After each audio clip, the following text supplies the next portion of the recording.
Assamese ব্লগলৈ আপোনালোক সকলোকে মই স্বাগতম জনাইছোঁ। আজি এটা চাটনি ৰেচিপি আপোনালোকৰ মাজলৈ লৈ আনিছোঁ। আপোনালোকে ভিডিঅ'টো প্ৰথমৰ পৰা শেষলৈকে চাব।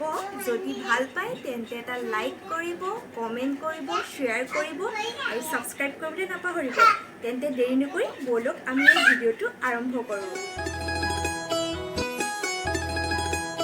আজি মই আপোনালোকৰ মাজলৈ ৰঙালাও গুটি এটা চাটনি লৈ আনিছোঁ। আচলতে কি হয়, প্ৰায় মানুহে ৰঙালাও গুটিটো পেলাই দিয়ে। মই ভাবিলোঁ এটা চাটনি বনাই আপোনালোকক দেখাওঁ।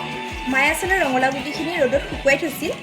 এয়া ৰঙালাও গুটি অলপমান লৈ লৈছোঁ, লগতে পিঁয়াজ এচিড লৈছোঁ আৰু বিলাহী এটা লৈছোঁ আৰু পিচি থোৱা নৰসিংহ পাত আৰু শুকান জলকীয়া 3টা লৈছোঁ আৰু নহৰু কেইফুটামান লৈছোঁ আৰু লগতে কেঁচা জলকীয়া 3টা লৈছোঁ।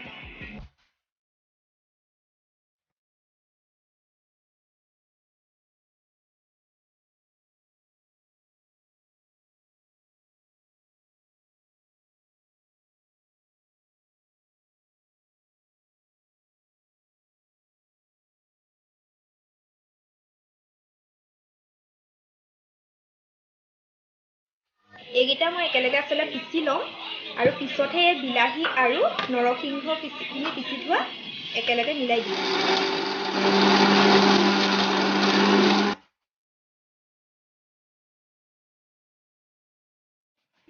এয়া গুটিকেইটা পিচা হৈ গ'ল।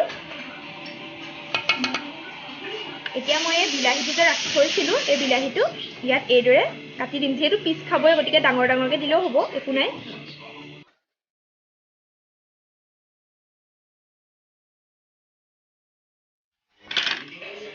এই নৰসিংহ পাতখিনি যে পিচি থৈছিলোঁ, এইখিনিও একেলগে আমি ইয়াত দি দিম।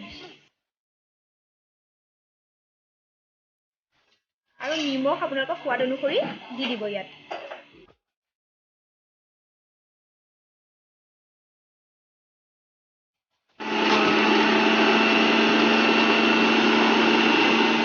যিহেতু অকণমান শুকান নিচিনা হৈছে, গতিকে ইয়াত মই অলপমান পানী মিলাই দিম।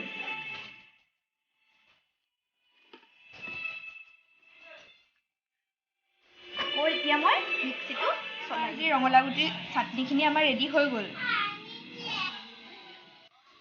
আজি আমি এই ৰঙালাও গুটিৰ চাটনিখিনি ৰুটিৰ লগত খাবলৈ লৈছোঁ। আপোনালোকে ভাতৰ লগতো খাব পাৰিব আৰু আপোনালোকে ট্ৰাই কৰি চাব, কেনেকুৱা পাই জনাব। কমেণ্টত মোক জনাবলৈ কিন্তু নাপাহৰিব।